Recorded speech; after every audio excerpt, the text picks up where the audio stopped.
क्या बीजेपी तैयार है हर सीट पे इलेक्शन कंटेस्ट करने के लिए, 90 के 90 सीटों पे? बीजेपी अपने बलबूते पे सरकार बनाएगी। बीजेपी 90 के 90 सीटों पे अपने कैंडिडेट खड़ा करेगी। बीजेपी अपने बलबूते पे जम्मू कश्मीर में अपना सीएम बनाएगी। कश्मीर के अंदर दो ग्रुप देखने को मिल रहे हैं बीजेपी के अंदर, तो आप तो 90 के 90 का नारा लगा रहे हैं। कोई ग्रुप नहीं, हम एक है।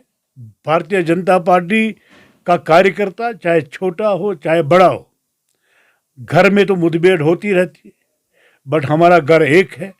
हम एक होके बाकी इन रीजनल पार्टियों के साथ मुकाबला करेंगे और सरकार पहाड़ी वोट भी नहीं मिला इस बार। पहाड़ी वोट हमारा यहाँ कश्मीर में हमारा कैंडिडेट नहीं था, पार्टी का फैसला था। बीजेपी ने फुली सपोर्ट किया। और पहाड़ियों को, पहाड़ी चाहते हैं कि यहाँ बीजेपी सरकार बनाए, बीजेपी की सरकार बनाए। पहाड़ी नेशनलिस्ट फोरम जो है कन्वर्ट करने में कामयाब क्यों नहीं भी, क्योंकि हाई कमांड का भी जम्मू कश्मीर यूनिट के लिए ये आदेश है कि पहाड़ी वोट कन्वर्ट क्यों नहीं। नहीं, अभी आप असेंबली इलेक्शन देख लीजिए। जब असेंबली इलेक्शन होंगे फिर आप मेरे पास आना, फिर जब यहाँ सरकार बनेगी और हर कॉन्स्टिट्यूंसी में हम देखेंगे कि पहाड़ी का वोट कितना भी ठीक है। जम्मू कश्मीर के अंदर बहुत अच्छे हैं। जम्मू प्रोविंस में लगातार 3-4 अटैक्स। नहीं, वो तो पाकिस्तान का अभी भी है, यहाँ रास नहीं आ रहा है। उनको इसी से रोटी बनती है। मुझे लगता है कि उनको अब दोबारा एक स्ट्राइक करने की ज़रूरत है, तब वो बाज आए। आपका भी बहुत बहुत शुक्रिया। प्राइम पोस्ट के व्यूअर्स को मेरी तरफ से शुभकामनाएं। और आज छठे गुरु पातशाह की जो है जन्मदिन है, मैं श्री सब गुरु हर गुरु का जितने भी हमारे सिख बरादरी के लोग हैं उनको मैं मुबारकबाद देना चाहूँगा। आज उनका बहुत बड़ा त्यौहार है, छठे गुरु के उनका जन्मदिन है आज।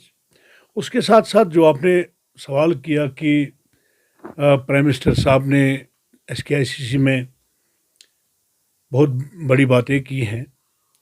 देखिए, सबसे पहले मैं आपको ये कहना चाहूँगा कि उन्होंने 5 अगस्त 2019 को ही कहा था कि जब जम्मू कश्मीर में हालात ठीक होंगे तो हम दफ़ा 370 हटने के बाद जो ही हालात ठीक होंगे हम स्टेट हुड को रेस्टोर करेंगे।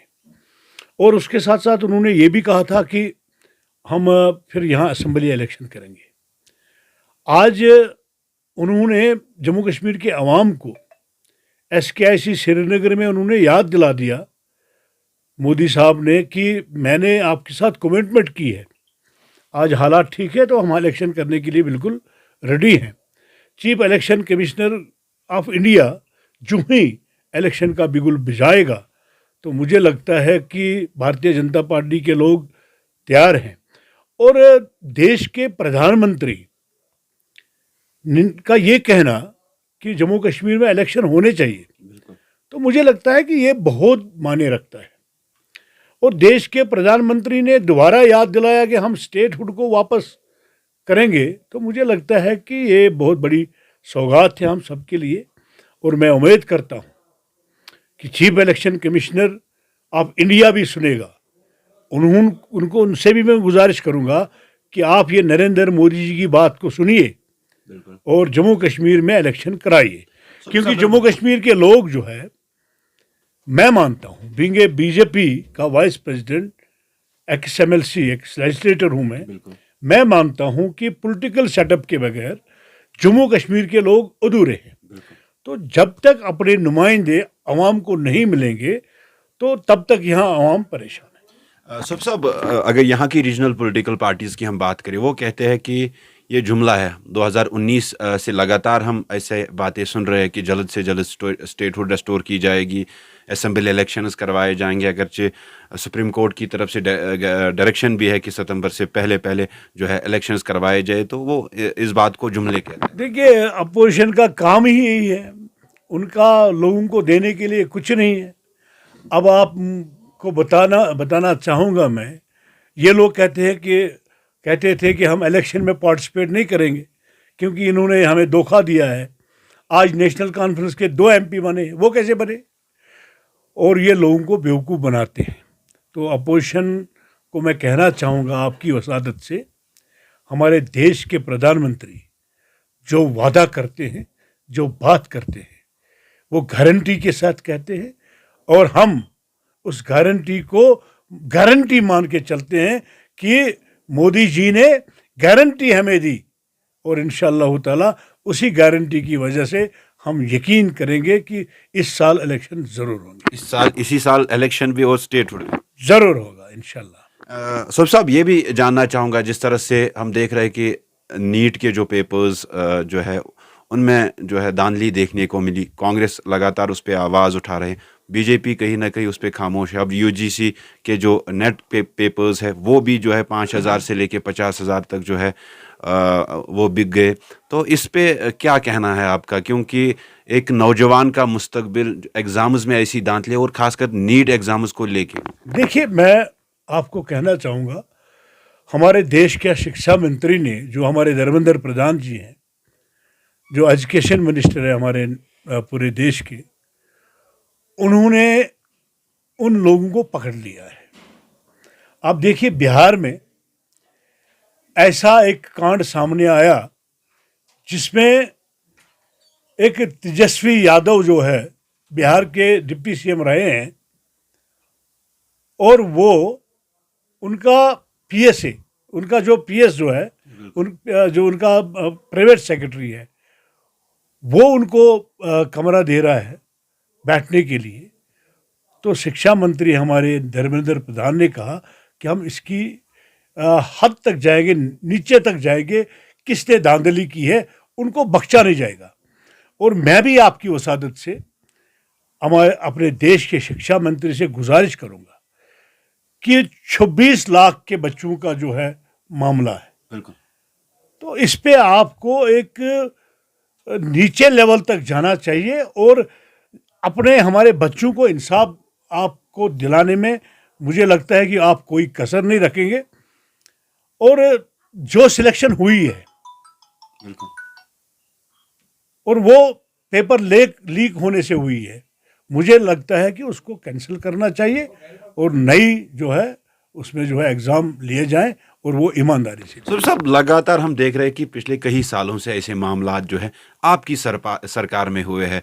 दूसरी तरफ से आपकी सरकार जो है ट्रांसपेरेंसी का नारा दे रही, तो आपकी सरकार में अगर ऐसे घोटाले होंगे? ये पुराने ही चोर है ना, जो अभी हम जो मुलाजिम लगे हैं, आपने देखा एसआई में जो धांधली हुई, वो भी इन्हीं सरकारों ने मुलाजिम लगाए थे, तो उन्हीं मुलाजिमों ने वो किया, और हमारी सरकार ने उनको जेल में भेजा, और एसआई का लिस्ट जो हुआ कैंसिल कर दिया। जब तक यहाँ ये चोर, इनके चोर जो लगे हुए, इनके चोर ख़त्म नहीं होंगे, तो तब तक मुझे लगता है कि इनके ऊपर कड़ी लगाम लगानी पड़ेगी। सरकार आपकी, कमांड आपके हाथ में। अब तीसरी दफा प्रधानमंत्री नरेंद्र मोदी जी 50 साल का बजट बंजर है। 50 साल का बंजर जो है, ये 4 साल 5 साल में ठीक नहीं होगा। It will take time. मुझे लगता है कि आने वाले 1-2 साल में ये सारा नीट एंड क्लीन होगा, और जो चोर होंगे वो बाहर होंगे। तो हम जिस तरह से भारतीय जनता पार्टी 400 पार का नारा लगा रही थी, तो 250 सीटें भी नहीं मिली। देखिए, आप शायद भूल चुके हो कि 240 सीटें भारतीय जनता पार्टी सबसे बड़ी पार्टी उभर के आई, और ये देश के जो प्रधानमंत्री नरेंद्र मोदी, नेहरू जी के बाद तीसरी बार पहला प्रधानमंत्री है जिसने तीसरी बार हलफ लिया है। इस पे आप नहीं जाते हो। आप ये देख लीजिए, नेहरू के बाद 1962 में नेहरू तीसरी बार देश के प्रधानमंत्री बने, बिल्कुल, और ये मोदी साहब 3 बार, तीसरी बार 2024 में देश के प्रधानमंत्री बने। ये एक बहुत बड़ा, आप ही तो कह रहे हैं, एग्जिट पोल दिखा रहा है 400 पार। मैंने तो वही बात, वो तो मीडिया आपके ऊपर निर्भर होता है, बट हमारा मकसद था सरकार बनाना। नरेंद्र मोदी तीसरी बार देश का प्राइम मिनिस्टर बना। एक आखिरी सवाल मेरा रहेगा, हम देख रहे हैं कि जो हमारे फार फ्लंग एरियाज़ है कश्मीर के अंदर, बिजली बिलों को लेके मामले आ रहे हैं। करना की अगर हम बात करें, करना में पिछले 6 दिन से लगातार इस पे एहतजाज चल रहे हैं। तो आपकी सरकार, आपके मुलाजिम, आपके अफसर, तो ऐसे जो गरीब लोग हैं वो कहीं ना कहीं इस चीज़ से जो है निराशा होती है। नहीं, ये सवाल आपका बड़ा दुरुस्त है। तो मैं भी एलजी मनोज सिन्हा साहब से गुजारिश करूंगा कि ये जो बिजली का मामला है, एक तो अभी भी फार फ्लंग एरियाज में बिजली ठीक ठाक नहीं रहती है, आंख मचोली बहुत करती है। दूसरा, अंत्योदया के लोग जो है उनको बिजली का फीस बहुत ज़्यादा आता है। तो इसके ऊपर जो है कुछ ना कुछ लगाम होनी चाहिए।